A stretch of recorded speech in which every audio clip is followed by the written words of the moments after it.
Hello students, how are you students.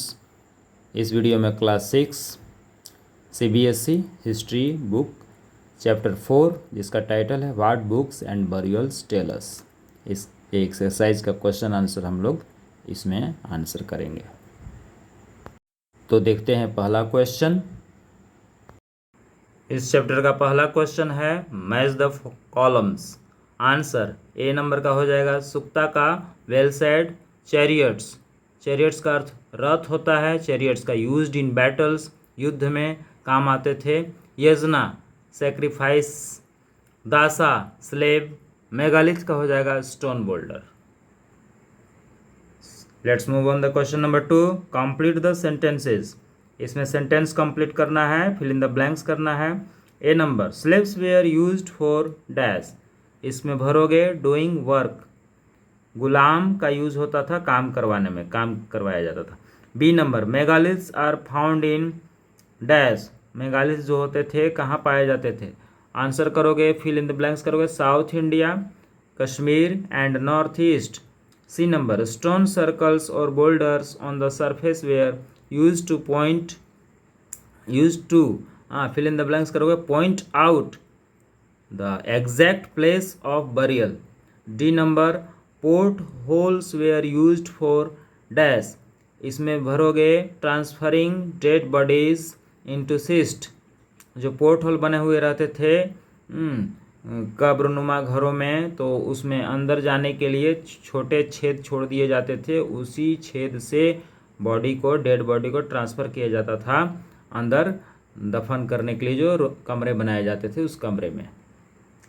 E number people eight इनाम गांव eight, इनाम गांव के लोग क्या खाते थे, क्या उपजाते थे। डैश में भरोगे बार्ली, पीस, पल्सेज यानी दाल, राइस, सिसमे यानी तिल, fish etcetera. Let's move on the question number 3। In what ways are the books we read today different from the Rigveda. अभी के समय में जो हम लोग किताबें पुस्तकें पढ़ते हैं वो पुस्तकें किस प्रकार से अलग थी, भिन्न थी ऋग्वेदा से। तो ऋग्वेद से कैसे अलग थी बताते हैं। Answer the books we read today are printed but the Rigveda was memorised and recited by the peoples. The people लोग क्या करते थे, शिष्य लोग, स्टूडेंट लोग उस समय के, कि वो उस समय मेमोराइज करके रखते थे, याद करके रखते थे और रिसाइट करते थे, गा करके पढ़ करके सुनाते थे। The Rigveda was composed in old वैदिक संस्कृत, ऋग्वेदा ओल्ड पुरानी वैदिक संस्कृत में लिखी गई है। The Rigveda was printed less than 200 years ago, और ये 200 सालों से कम समय से पहले जो है कि नहीं प्रिंट आउट हुई है, प्रिंटेड मटेरियल में उपलब्ध हुई है। यानी इसकी छपी हुई प्रतियां जो उपलब्ध हैं वो 200 सालों के आसपास ही छापी गई है। इसके पहले ये प्रिंटेड मटेरियल उपलब्ध नहीं होता था, ये प्रिंटेड नहीं होता था। Question number 4। What kind of evidence from burials do archaeologist use to find out whether there were social differences amongst those who were buried. जो लोग दफन हुए हैं, जिनको दफनाया गया है, उनके बीच में आर्थिक, सामाजिक जो अंतर था वो कैसे पता चलता है। आर्कियोलॉजिस्ट यानी पुरातत्वविद कैसे पता करते हैं कि उनके बीच भी सामाजिक अंतर था या आर्थिक अंतर था। इसका आंसर है archaeologists were use objects found buried along with a skeleton at the burial site in Brahmagiri. Brahmagiri में जो स्केलेटन मिला है, a skeleton was buried with 33 gold beads, 2 stone beads, 4 copper bangles and 1 conch shell. Conch shell means शंख। तो 33 gold beads मिले हैं सोने के, 2 स्टोन बीड्स। तो इतना एक रिच मैन के पास ही हो सकता है। स्केलेटन का स्पेलिंग है SKELETON।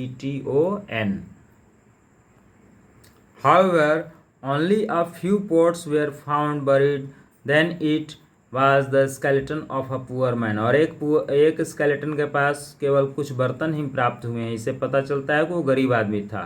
This find suggest that there was socio-economic differences amongst the people who were buried। इससे ये पता चलता है कि जो लोग दफनाए गए हैं, दफन होते थे, उनके बीच में सामाजिक आर्थिक अंतर था। Socio economic difference. सोशियो का मतलब सामाजिक, इकोनॉमिक का अर्थ है आर्थिक यानी रुपया पैसा। Last question number 5, in what ways do you think that the life of raja was different from that of dasa और दासी? दास दासियों से राजा की जिंदगी कैसे अलग होती थी? आंसर है, raja had the highest social status were is dasa और dasi had the lowest social status. राजा का जिंदगी बहुत उच्च और कुलीन होती थी, जबकि दास दासियों की जिंदगी लोअर होती थी।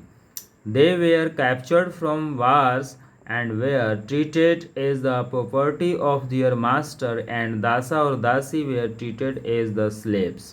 दासा और दासी युद्ध में जीते हुए होते थे, युद्ध में जीत करके उन्हें कैप्चर किया जाता था और उनको जो है कि नहीं गुलामों की तरह, स्लेब्स यानी गुलामों की तरह व्यवहार किया जाता था। उनके साथ गुलामों जैसा, बंदियों जैसा बर्ताव होता था। इस प्रकार से इस चैप्टर के क्वेश्चन आंसर कंप्लीट हुए। अपनी कॉपी में नोट कर लेना और मेमोराइज कर लेना। Take care and bye bye.